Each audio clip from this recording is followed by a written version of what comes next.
박성민 목사의 매일 큐티 묵상입니다. 민수기 34장 1절로 29절입니다.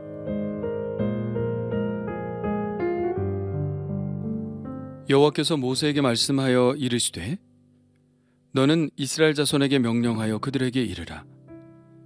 너희가 가나안 땅에 들어가는 때에 그 땅은 너희의 기업이 되리니 곧 가나안 사방 지경이라. 너희 남쪽은 에돔 곁에 접근한 신광야니 너희의 남쪽 경계는 동쪽으로 염해 끝에서 시작하여 돌아서 아그라빔 언덕 남쪽에 이르고 신을 지나 가데스 바네아 남쪽에 이르고 또 하살 아다를 지나 아스몬에 이르고 아스몬에서 돌아서 애굽 시내를 지나 바다까지 이르느니라. 서쪽 경계는 대해가 경계가 되나니 이는 너희의 서쪽 경계니라. 북쪽 경계는 이러하니 대해에서부터 호르산까지 그어라. 호르산에서 그어 하맛 어귀에 이르고 스닷에 이르고 그 경계가 또 시브론을 지나 하살 에난에 이르나니 이는 너희의 북쪽 경계니라.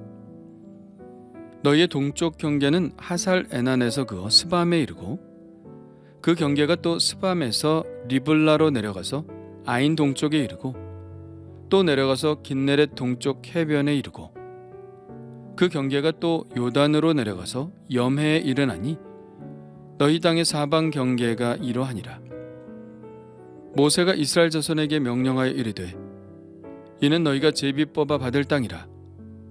여호와께서 이것을 9지파 반쪽에게 주라고 명령하셨나니 이는 루벤 자손의 지파와 갓 자손의 지파가 함께 그들의 조상의 가문을 따라 그들의 기업을 받을 것이며 므낫세 반쪽도 기업을 받았음이니라. 이 두 지파와 그 반지파는 여리고 맞은편 요단 건너편 곧 해 돋는 쪽에서 그들의 기업을 받으리라. 여호와께서 또 모세에게 말씀하여 이르시되 너희에게 땅을 기업으로 나눌 자의 이름은 이러하니 제사장 엘르아살과 눈의 아들 여호수아니라. 너희는 또 기업의 땅을 나누기 위하여 각 지파의 한 지휘관씩 택하라.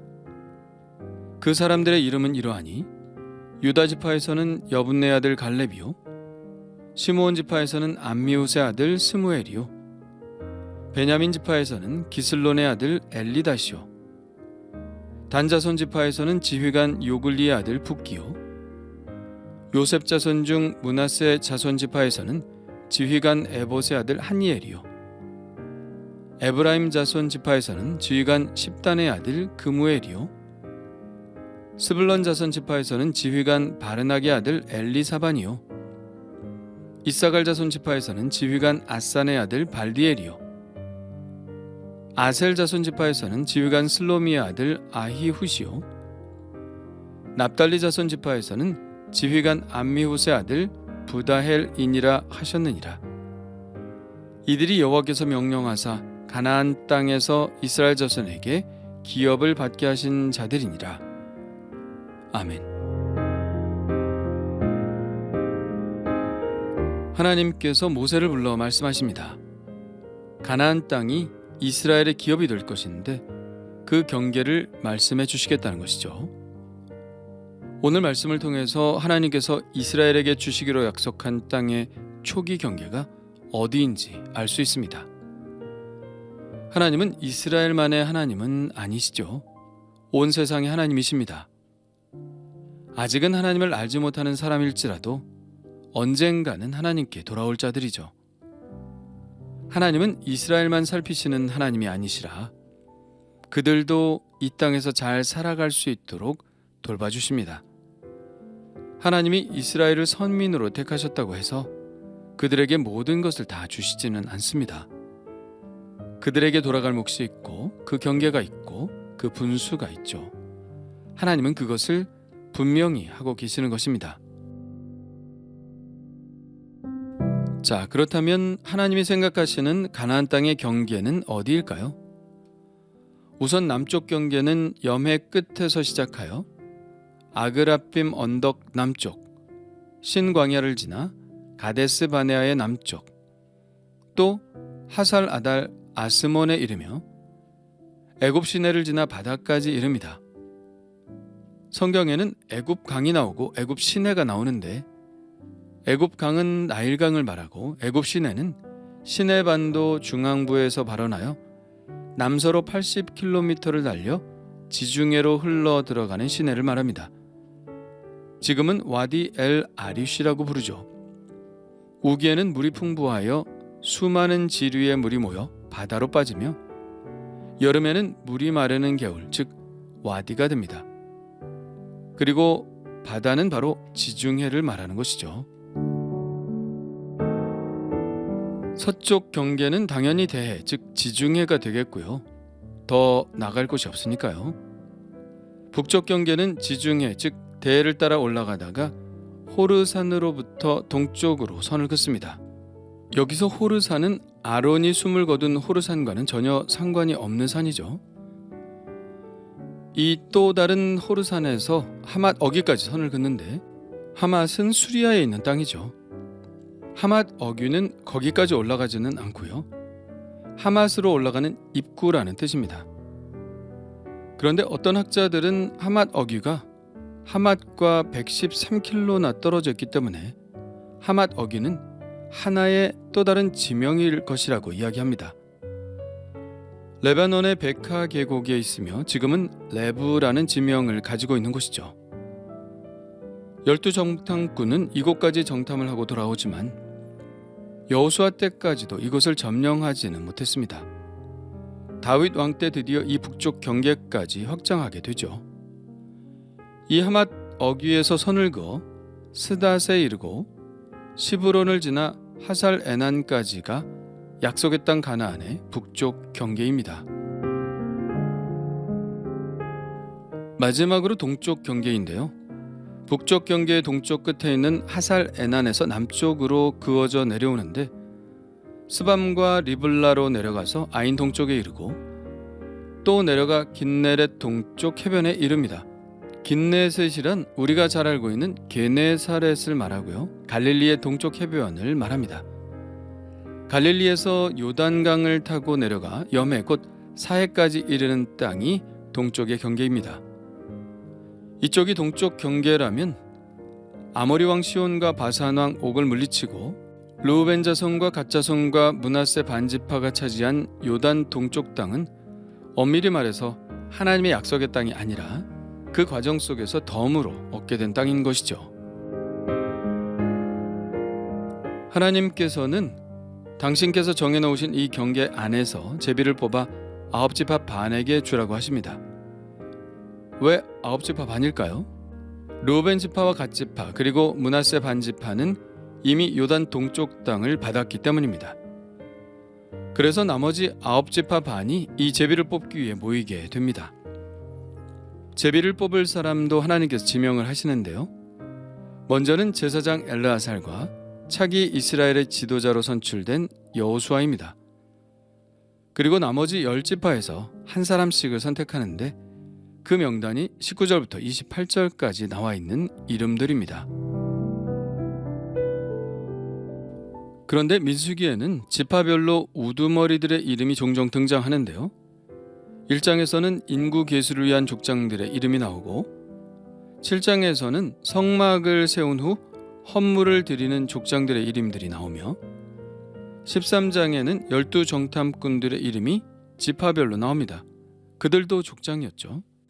그리고 마지막으로 오늘 땅을 나눌 자들이 지파를 대표해서 이름을 올리고 있습니다. 이렇게 4번 지파의 대표들이 나오는데 그 이름은 다 다릅니다. 단 13장에 나오는 정탐꾼들의 이름 중 여호수아와 갈렙만 오늘 명단에 재등장할 뿐이죠. 하나님은 그들의 믿음을 소중히 여기셨고 그 믿음이 바로 바라는 것들의 실상임을 보여주신 결과입니다. 믿지 않는 자들은 광야에서 죽었지만 믿음을 가진 두 사람은 약속의 땅을 밟게 되었으니까요. 그러면 오늘 등장하는 지파들의 순서는 어떻게 정해졌을까요? 이들의 이름과 지파들이 차지한 땅의 지도를 비교해보면 알 수 있습니다. 남쪽에서부터 북쪽으로 지파들의 이름이 기록되어 있다는 것을 알 수 있죠. 단 시므온 지파보다 유다 지파가 먼저 나온 것은 유다 지파가 이때부터 이미 강력한 영향력을 가지고 있었다는 것을 의미합니다. 인구도 제일 많았고요. 무엇보다도 믿음의 사람 갈렙이 그 자리를 지키고 있었으니까요. 그런데 믿음의 사람 갈렙은 본래 유다 지파가 아니라는 사실을 알고 있나요? 지금 유다 지파의 수령으로 있는 갈렙은 본래 이스라엘 사람이 아니었습니다. 여호수아서에 기록된 갈렙에 대한 신상 정보를 한번 볼까요? 헤브론이 그니스 사람 여분네의 아들 갈렙의 기업이 되어 오늘까지 이르렀으니 이는 그가 이스라엘의 하나님 여호와를 온전히 쫓았음이라. 그니스 사람 여분네의 아들 갈렙이라고 되어 있습니다. 갈렙은 이스라엘 사람이 아니라 그니스 사람입니다. 그니스 혹은 그나스라고 불리우는 이 족속들은 일찍부터 팔레스타인 주변에 거주하던 족속 중 하나였습니다. 이러한 사실은 하나님께서 아브라함에게 말씀하시는 장면에서 드러나죠. 그날에 여호와께서 아브라함과 더불어 언약을 세워 이르시되 내가 이 땅을 애굽 강에서부터 그 큰 강 유브라데까지 내 자손에게 주노니 곧 겐 족속과 그니스 족속과 간몬 족속과 헷 족속과 브리스 족속과 르바 족속과 아모리 족속과 가나안 족속과 기르가스 족속과 여부스 족속의 땅이니라 하셨더라. 19절에 그니스 족속이 등장하죠. 아브라함보다 더 먼저 이 땅을 차지하고 있었던 족속이 바로 그니스 족속입니다. 갈렙의 가족은 아마도 전쟁에서 포로가 되었던지 야곱의 자녀들처럼 식량을 찾아 애굽으로 왔던지 해서 결국 애굽의 노예가 되었을 것입니다. 그리고 이스라엘이 애굽으로부터 탈출할 때 같이 섞여 나왔던 수많은 잡족의 무리들 가운데 있었겠죠. 그런 그가 지금 이스라엘에서 가장 믿음이 좋은 사람이 되었고 가장 강력한 유다 지파의 수장이 되었습니다. 이것은 무엇을 말하는 것일까요? 갈렙의 믿음은 신분과 민족을 초월한 믿음이었다는 것입니다. 하나님은 신분보다 그 믿음을 보신다는 것이죠. 요한복음에 보면 이런 말씀이 있습니다. 영접하는 자 곧 그 이름을 믿는 자들에게는 하나님의 자녀가 되는 권세를 주셨으니 이는 혈통으로나 육정으로나 사람의 뜻으로 나지 아니하고 오직 하나님께로부터 난 자들이니라. 그렇습니다. 하나님이 보시는 것은 어떤 출신이냐가 아닙니다. 하나님은 오직 그 사람 안에 하나님을 믿는 믿음이 있느냐를 보시는 것이죠. 모태신앙이 중요한 것이 아닙니다. 교회를 얼마나 오래 다녔느냐도 중요한 것이 아니죠. 처음 된 자가 나중되고 나중된 자가 처음 되는 비밀, 그것은 어디에 있을까요? 바로 믿음에 있는 것입니다. 하나님을 믿음으로 순종하는 자를 하나님은 기뻐하시고 그를 높이 들어 사용하신다는 것이죠. 자, 그렇다면 나에게 있는 믿음은 어느 정도인가요? 하나님이 기뻐하실 만한가요? 하나님이 감동하실 정도의 믿음을 과연 나는 가지고 있나요? 주님 감사합니다. 갈렙은 이스라엘 사람이 아니었으나 그 여느 이스라엘 사람들보다 하나님을 잘 믿었습니다. 하나님은 그 믿음을 보셨고 그를 사용하셨으며 그에게 헤브론이라는 큰 선물도 주셨습니다. 그가 하나님을 믿는 믿음으로 이 산지를 내게 주소서라고 외침을 외쳤던 그 외침은 바로 그의 탁월한 믿음 때문이었다는 것을 다시 한번 깨닫습니다. 저에게도 갈렙과 같은 믿음을 주옵소서. 신분과 민족 등 모든 것을 초월하는 믿음, 오직 하나님께 대한 철저한 믿음만을 갖게 하여 주옵소서. 예수님의 이름으로 기도합니다. 아멘.